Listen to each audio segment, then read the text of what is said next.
Hello and welcome back to my YouTube channel. Hope you are all doing well. तो देखो, आज हम geography के कुछ क्वेश्चंस को यहाँ पर डिस्कस करेंगे और अगर टाइम बच जाएगा तो हम पॉलिटी के भी कुछ क्वेश्चंस को यहाँ पर डिस्कस कर लेंगे। तो देखो, ये क्वेश्चंस आपके प्रीवियस एग्जाम में ही पूछे गए हैं, तो नो डाउट आपके आने वाले एग्जाम्स में भी यह बेनिफिशियल होने वाले हैं। फिलहाल में जो है तो HPSSC हमीरपुर बोर्ड के बहुत सारे एग्ज़ाम आ रहे हैं और हो भी रहे हैं, तो उनके लिए भी यह जो क्वेश्चंस हैं बहुत ही ज़्यादा बेनिफिशियल होने वाले हैं। ओके, तो चलिए वीडियो को शुरू करते हैं। बाकी देखो, अगर आपको वीडियो अच्छी लगेगी तो ज़रूर से इस वीडियो को लाइक एंड शेयर ज़रूर करना और चैनल को सब्सक्राइब करना बिल्कुल भी ना भूलना। तो क्वेश्चन नंबर 114 से बात करें, Nokrek is the highest peak of the. तो नोकरेक जो है तो किसकी सर्वोच्च चोटी है? तो देखो, नोकरेक सर्वोच्च चोटी है गारो पहाड़ियों की। ऑप्शन यहाँ पर बी करेक्ट हो जाएगा। अब पहले तो नोकरेक की बात करें, नोकरेक की हाइट कितनी है? तो इसकी हाइट है 1412 मीटर। अब गारो पहाड़ियों की बात करें, गारो पहाड़ियाँ जो है तो किस स्टेट में जो है तो स्थित हैं? तो देखो, ये है मेघालय स्टेट में स्थित। आपने नाम सुना होगा गारो, खासी और जयंतिया। ये तीन पहाड़ियाँ कहाँ पर हैं? तो ये तीन पहाड़ियाँ हैं मेघालय में स्थित है। ये पॉइंट आपको नोट रखना है। Okay, next question, question number 115, which of the following rivers empties itself into the Arabian sea. तो निम्न में से कौन सी नदी अरब सागर में खाली होती है, यानी कि अरब सागर में अपना जल गिराती है? तो आपको पता होगा, बंगाल की खाड़ी में जल गिराने वाली नदियां हैं महानदी, कृष्णा और कावेरी। बाकी यहाँ पर पूछा गया है अरब सागर में खाली होती है, यानी कि अरब सागर में जल कौन गिराती है? तो ये गिराती है नर्मदा नदी। ऑप्शन ए यहाँ पर देखो करेक्ट हो जाएगा, नर्मदा यहाँ पर करेक्ट होगा। अब देखो, नर्मदा की बात करें, नर्मदा का उद्गम कहाँ से होता है? तो नर्मदा का उद्गम होता है अमरकंटक चोटी से। अमरकंटक चोटी कहाँ पर है? तो ये है मध्य प्रदेश में। और अमरकंटक चोटी से जो है तो इसका उद्गम होता है और यह जो है तो कहाँ पर जाकर गिरती है? तो खंबात की खाड़ी, यानी कि अरब सागर में यह जाकर के गिरती है। बाकी नर्मदा से दो तीन पॉइंट आपको नोट रखने हैं। देखो, मध्य प्रदेश की जीवन रेखा, मध्य प्रदेश की जीवन रेखा किस नदी को कहा जाता है? तो ये नर्मदा नदी को कहा जाता है। अच्छा, नर्मदा नदी की कुछ सहायक नदियां भी अक्सर एग्जाम में पूछ ली जाती हैं, जैसे तवा नदी। तवा नदी किसकी सहायक नदी है? नर्मदा की। फिर शेर नदी। ये दो आपको बिल्कुल नोट रखनी है, तवा और शेर जो है तो किसकी सहायक नदियां हैं? नर्मदा की। नेक्स्ट क्वेश्चन की बात करें, the highest rainfall in India occurs along. तो भारत में सर्वाधिक वर्षा किसके समीप होती है? ओके, देखो, अगर क्वेश्चन आपसे पूछा गया होता कि भारत में सर्वाधिक वर्षा कहाँ पर होती है, तो आप सीधा टिक कर देते मेघालय की पहाड़ियों पर। बट देखो, यहाँ पर पूछा गया है किसके समीप होती है। तो समीप तो आपको पता होगा सभी के समीप होती है, पश्चिमी घाट में भी होती है, उत्तर पूर्व का उप हिमालय क्षेत्र में भी होती है, मेघालय की पहाड़ियों में भी होती है। तो यानी कि ऑप्शन डी यहाँ पर देखो करेक्ट हो जाएगा, इन सभी में ऑप्शन डी देखो करेक्ट हो जाएगा। बाकी गाइज, मैं आपको पहले ही बता दूं, ये जो मैं आंसर्स आपको यहाँ पर बता रहा हूँ ये ऑफिशियल आंसर की से ही मैच करके बता रहा हूँ। नेक्स्ट क्वेश्चन, क्वेश्चन नंबर हमारा 117 है, विच of the following soils is the most fertile. तो निम्न में से कौन सी मृदा सर्वाधिक उपजाऊ है? तो आपको पता होगा सर्वाधिक उपजाऊ मृदा कौन सी है? तो यह है एल्यूवियल सॉइल, यानी कि जलोढ़ मृदा। ऑप्शन देखो यहाँ पर बी करेक्ट हो जाएगा, alluvial soil. Next question, which of the following minerals is known as अभ्रक इन आयुर्वेदा। तो निम्न में से किस खनिज को आयुर्वेद में अभ्रक के नाम से जाना जाता है? तो देखो, किस खनिज को आयुर्वेद में अभ्रक के नाम से जाना जाता है? ये जाना जाता है माइका को। ऑप्शन यहाँ पर डी देखो यहाँ पर करेक्ट हो जाएगा, 118 का ऑप्शन डी देखो यहाँ पर करेक्ट होगा। नेक्स्ट क्वेश्चन, क्वेश्चन नंबर हमारा 119 है, diamond mines in India are located in. तो भारत में हीरे की खानें कहाँ पर स्थित हैं? तो देखो, मैं आपको पहले ही बता दूं, ये जो हमारा इंडिया है, इंडिया में जो है तो दो जगह, यानी कि सिर्फ दो स्टेट में जो है तो हीरे की खानें स्थित हैं। एक तो हो गया हमारा मध्य प्रदेश, मध्य प्रदेश में हीरे की खानें हैं। और एक आप कह सकते हो, मतलब थोड़ा बहुत जो है तो आंध्र प्रदेश आप कह सकते हो, आंध्र प्रदेश, थोड़ा बहुत आंध्र प्रदेश। अब यहाँ पर क्वेश्चन देखो, भारत में हीरे की खानें कहाँ पर स्थित हैं? तो यहाँ पर ऑप्शन बी यहाँ पर देखो करेक्ट हो जाएगा, मध्य प्रदेश में स्थित है। अब देखो, मध्य प्रदेश में कहाँ पर स्थित हैं? तो आपको पता होगा पन्ना की खानें, पन्ना की खानें जो है तो हीरे के लिए फेमस है। और उसके बाद अगर बात करें सतना जिला, मध्य प्रदेश का सतना जिला, सॉरी यहाँ पर सतना होगा, सतना जिला जो है तो हीरे की खानों के लिए प्रसिद्ध है। ओके, बाकी कुछ क्षेत्र में जो है तो आंध्र प्रदेश में भी हीरे की खानें स्थित हैं, ये पॉइंट आपको नोट रखना है। नेक्स्ट क्वेश्चन की बात करें, क्वेश्चन नंबर हमारा 120 है। The wood used for making guitars is of. तो गिटार बनाने के लिए किस लकड़ी का प्रयोग किया जाता है? तो गिटार बनाने के लिए धूप की लकड़ी का प्रयोग किया जाता है। ऑप्शन बी देखो यहाँ पर करेक्ट होगा। Next question, which is the least irrigated state in India. तो भारत में सबसे कम सिंचित राज्य कौन सा है? तो देखो भारत में सबसे कम सिंचित राज्य इन ऑप्शंस के अकॉर्डिंग अगर हम देखें तो इन ऑप्शंस के अकॉर्डिंग हो जाएगा बिहार। ऑप्शन यहाँ पर देखो डी करेक्ट हो जाएगा। बाकी देखो मैं आपको 2-3 पॉइंट यहाँ से बता देता हूँ। भारत में सबसे ज़्यादा सिंचित क्षेत्रफल वाला राज्य कौन सा है? देखो क्वेश्चन आपको बिल्कुल, ये जो मैं आपको क्वेश्चन बता रहा हूँ ये आपको बिल्कुल डीपली जो है तो सुनना है। देखो मैं क्या बता रहा हूँ, भारत में सबसे ज़्यादा सिंचित क्षेत्रफल वाला राज्य कौन सा है? तो ये है यूपी, उत्तर प्रदेश। अब आप कहोगे कि तो फिर पंजाब क्या है? तो देखो पंजाब की बात करें तो भारत में, आपको ध्यान से सुनना है, भारत में कुल क्षेत्रफल के प्रतिशत दृष्टि से सर्वाधिक सिंचित राज्य कौन सा है? तो वो हो जाएगा हमारा पंजाब, वो हो जाएगा पंजाब। तो देखो ये पॉइंट आपको देखो नोट रखने हैं। बाकी अगर बात करें भारत में सर्वाधिक असिंचित क्षेत्रफल वाला राज्य कौन सा है? तो वो हो जाएगा महाराष्ट्र, महाराष्ट्र। बाकी महाराष्ट्र का मैं श्योर नहीं हूँ, अगर आपको पता है तो आप नीचे कमेंट कर सकते हो। नेक्स्ट क्वेश्चन की बात करें, क्वेश्चन नंबर हमारा 122 है। विच of the following is not a kharif crop. तो निम्न में से कौन सी एक खरीफ फसल नहीं है? यहाँ पर पूछा गया है खरीफ फसल नहीं है।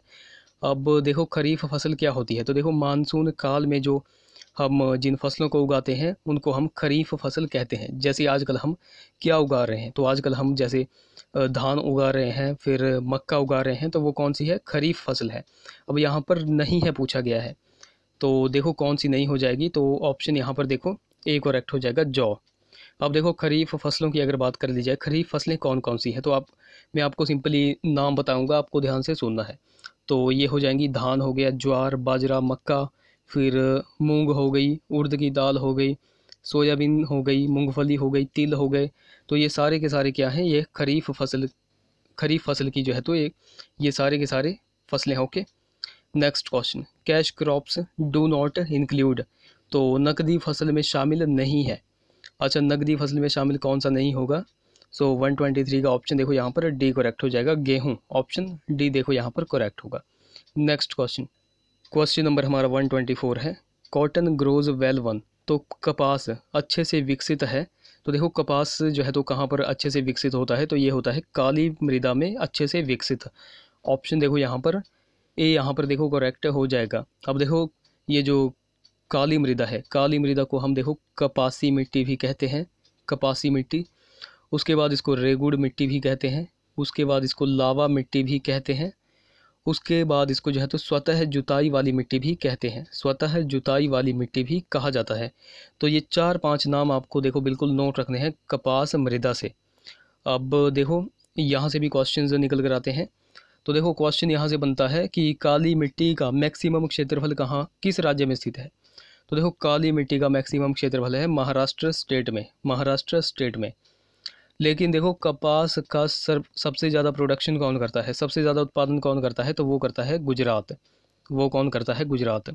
सबसे ज़्यादा क्षेत्रफल कहाँ पर है? महाराष्ट्र में। लेकिन सबसे ज़्यादा कपास का जो है उत्पादन कौन करता है? तो ये करता है गुजरात। ये पॉइंट देखो आपको नोट रखना है, यहाँ से जो है तो बच्चों को कन्फ्यूज़ किया जाता है, तो ये पॉइंट आपको नोट रखने हैं। Next question, the culture of silk worms is known as. तो रेशम कीट का संवर्धन किससे जाना जाता है?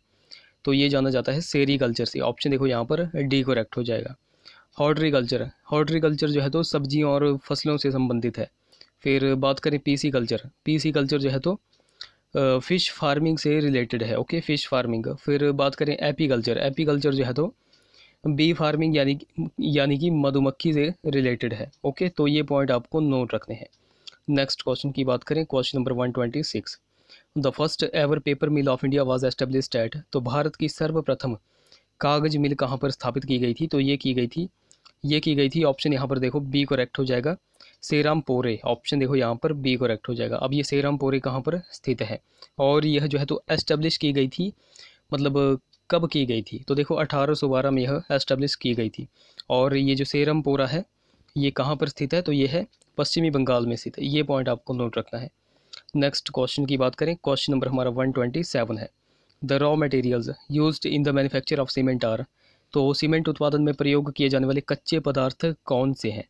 तो देखो ये हो जाएंगे ऑप्शन, देखो यहाँ पर डी करेक्ट हो जाएगा, लाइमस्टोन एंड क्ले, यानी कि चूना पत्थर और मृतिका। ऑप्शन देखो यहाँ पर डी करेक्ट होगा। नेक्स्ट क्वेश्चन, तो क्वेश्चन नंबर 133 आप स्क्रीन पर देख सकते हो। Blue revolution is concerned with, तो नीली क्रांति किससे संबंधित है? तो देखो नीली क्रांति किससे संबंधित है, तो यह है फिशिंग यानी कि मछली पालन से संबंधित। ऑप्शन सी यहाँ पर करेक्ट होगा। Next question, the largest producer of ginger in India is, तो भारत में अदरक का सर्वाधिक उत्पादक राज्य कौन सा है? तो देखो भारत में अदरक का सर्वाधिक उत्पादक राज्य हो जाएगा केरल। ऑप्शन देखो यहाँ पर सी करेक्ट हो जाएगा। अच्छा, अगर हिमाचल प्रदेश की बात करें तो हिमाचल प्रदेश में अदरक का सर्वाधिक उत्पादक डिस्ट्रिक्ट कौन सी है? तो वो हो जाएगी Sirmaur district. Next question, the best quality of marble is available at, तो उत्तम गुणवत्ता वाला मार्बल कहाँ पर उपलब्ध है? तो देखो ये है मकराना में स्थित। ऑप्शन देखो यहाँ पर सी करेक्ट हो जाएगा। अब मकराना कहाँ पर पड़ता है? तो मकराना पड़ता है राजस्थान में, ये पॉइंट आपको नोट रखना है। Next question, question number 136, at the centre of the earth the acceleration due to gravities, तो पृथ्वी के केंद्र पर गुरुत्व के कारण त्वरण होता है, तो त्वरण होता है 0 यानी कि 0। ऑप्शन सी करेक्ट हो जाएगा, 0। नेक्स्ट क्वेश्चन, तो हमारा क्वेश्चन नंबर 137 है, सन हीट्स अर्थ बाय, तो इसके द्वारा सूर्य जो है तो पृथ्वी को गर्म करता है। तो किसके द्वारा करता है? ये करता है रेडिएशन यानी कि विकिरण के द्वारा। ऑप्शन देखो यहाँ पर ए करेक्ट हो जाएगा। तो गाइज़ यहाँ पर हमने जियोग्राफी से रिलेटेड क्वेश्चंस को डिस्कस कर दिया है। अगर देखो आपको क्वेश्चंस का लेवल अच्छा लगा होगा तो जरूर से इस वीडियो को लाइक करें। ओके, तो चलिए थोड़े से अब हम पॉलिटी के क्वेश्चंस को भी डिस्कस कर लेते हैं। तो पॉलिटी के क्वेश्चंस में हमारा फर्स्ट क्वेश्चन है question number 103, the constitution of India was adopted by the, तो भारत का संविधान किसके द्वारा अंगीकार किया गया था? तो देखो भारत का संविधान जो है तो कॉन्स्टिट्यूएंट असेंबली यानी कि संविधान सभा के द्वारा जो है तो अंगीकार किया गया था। ऑप्शन देखो यहाँ पर ए करेक्ट हो जाएगा। अब देखो यहाँ से एक दो क्वेश्चंस आपको नोट रखने हैं। सबसे पहले तो संविधान सभा की पहली बैठक कब हुई थी? तो 9 दिसंबर 1946 को जो है तो संविधान सभा की पहली बैठक हुई थी। वहाँ पर जो है तो अस्थायी अध्यक्ष के रूप में सच्चिदानंद सिन्हा को नियुक्त किया गया था। ओके, बाकी इसके बाद जो है तो आपको पता होगा डॉक्टर राजेंद्र प्रसाद को फिर स्थायी अध्यक्ष नियुक्त किया गया था। उसके बाद दूसरा क्वेश्चन आपको नोट रखना है, संविधान सभा को लागू कब किया गया? तो लागू किया गया 26 जनवरी 1950 को। ये 2 पॉइंट आपको नोट रखने हैं। नेक्स्ट क्वेश्चन, क्वेश्चन नंबर हमारा 104 है। सो क्वेश्चन नंबर हमारा 104 है, the word socialist and secular were added to the Indian constitution by, तो भारतीय संविधान में समाजवादी और धर्मनिरपेक्ष शब्द कब जोड़े गए थे? तो देखो भारतीय संविधान में समाजवादी और धर्मनिरपेक्ष शब्द जोड़े गए थे 42वें संशोधन के द्वारा। ऑप्शन ए देखो यहाँ पर करेक्ट होगा।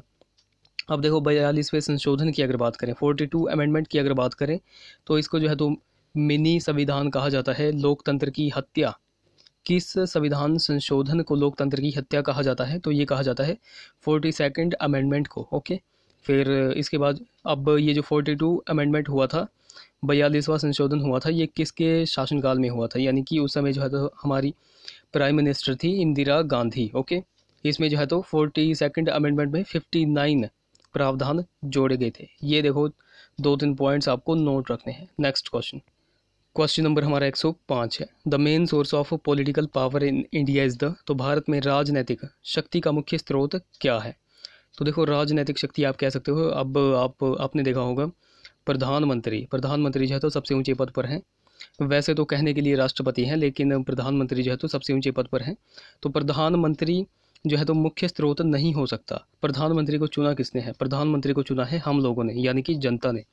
तो यही यहाँ पर पूछा गया है, भारत में राजनीतिक शक्ति का मुख्य स्रोत क्या है? तो यह है जनता। ऑप्शन देखो यहाँ पर सी करेक्ट होगा। Next question, the Indian constitution is, तो भारतीय संविधान है। तो देखो भारतीय संविधान both federal and unitary in nature, यानी कि प्रकृति में संघीय और एकात्मक दोनों है। 106 का देखो यहाँ पर ऑप्शन डी करेक्ट हो जाएगा। क्वेश्चन नंबर 107 की बात करें, B borrowed the fundamental duties from the, तो हमने मूल कर्तव्य कहाँ से लिए हैं? अब देखो मूल कर्तव्य हमने लिए हैं रूस के संविधान से। ऑप्शन देखो यहाँ पर ए करेक्ट हो जाएगा। अच्छा, आपातकाल हमने कहाँ से लिया है? आपातकाल यानी कि एमरजेंसी हमने कहाँ से ली है? तो एमरजेंसी हमने ली है जर्मनी से। उसके बाद बात करें प्रस्तावना हमने कहाँ से ली है? तो प्रस्तावना ली है हमने ऑस्ट्रेलिया से। उसके बाद बात करें मूल अधिकार यानी कि फंडामेंटल राइट्स हमने कहाँ से लिए हैं? तो ये लिए हैं यूएसए से। ओके, फिर अगर बात करें DPSP directive principles of state policy, यानी कि राज्य के नीति निर्देशक तत्व हमने कहाँ से लिए हैं? तो ये हमने लिए हैं आयरलैंड के संविधान से। तो देखो ये 2-3 पॉइंट्स आपको बिल्कुल डीपली नोट रखने हैं। नेक्स्ट क्वेश्चन, तो क्वेश्चन नंबर 158 आप स्क्रीन पर देख सकते हो। Who among the following decides whether a bill is a money bill. तो निम्न में से कौन निर्णय करता है कि एक विधेयक धन विधेयक है या नहीं। तो देखो धन विधेयक की अगर बात करें तो इसकी जो है तो आर्टिकल 110 में चर्चा की गई है। ये आपको नोट रखना है, ये बहुत बार एग्जाम में पूछा जाता है कि किस आर्टिकल में धन विधेयक की चर्चा की गई है। तो आर्टिकल 110 में जो है तो धन विधेयक की परिभाषा दी गई है। पर देखो अगर पूछा जाए कि धन विधेयक के विशेष प्रावधानों की चर्चा कहाँ पर की गई है, तो देखो धन विधेयक के विशेष प्रावधानों की चर्चा आर्टिकल 109 में की गई है। ये पॉइंट देखो आपको नोट रखने हैं। 110 में जो है तो इसकी परिभाषा दी गई है और 109 में जो है तो 109 में इसके विशेष प्रावधानों की चर्चा की गई है। ओके, अब देखो कौन डिसाइड करता है कि एक विधेयक धन विधेयक है या नहीं। तो ये डिसाइड करते हैं स्पीकर ऑफ लोकसभा, यानी कि ऑप्शन डी करेक्ट होगा। लोकसभा के अध्यक्ष ये डिसाइड करते हैं। ओके, ऑप्शन डी यहाँ पर करेक्ट होगा। नेक्स्ट क्वेश्चन, तो क्वेश्चन नंबर हमारा 159 है, जो कि हमारा सेकंड लास्ट क्वेश्चन है। Judicial review in the Indian constitution is based on. तो भारतीय संविधान में न्यायिक पुनरीक्षण इस पर आधारित है। तो देखो किस पर आधारित है, ये है विधि द्वारा स्थापित प्रक्रिया पर आधारित। ऑप्शन देखो यहाँ पर ए करेक्ट हो जाएगा। नेक्स्ट क्वेश्चन की बात करें, the de jure head of a state government is the. तो राज्य सरकार का विधित मुखिया कौन होता है। देखो इस क्वेश्चन को आपको बिल्कुल डीपली पढ़ के जाना है। राज्य सरकार का विधितः मुखिया कौन होता है, ये क्वेश्चन इंपॉर्टेंट है, ये बहुत बार एग्जाम में पूछा जाता है। तो राज्य सरकार का विधितः यानी कि डीजीओर मुखिया कौन होता है, तो ये होता है राज्य का राज्यपाल। ऑप्शन डी देखो यहाँ पर करेक्ट हो जाएगा, राज्य का राज्यपाल। तो गाइज ये थे हमारे कुछ क्वेश्चंस। आई होप वीडियो आपको इन्फॉर्मेटिव लगी होगी। अगर वीडियो अच्छी लगी है जरूर से इस वीडियो को लाइक करें, शेयर करें, चैनल को सब्सक्राइब करें, साथ में बेल आइकन को जरूर दबाएं। तो चलिए मिलते हैं हम अगले वीडियो में। Till then take care.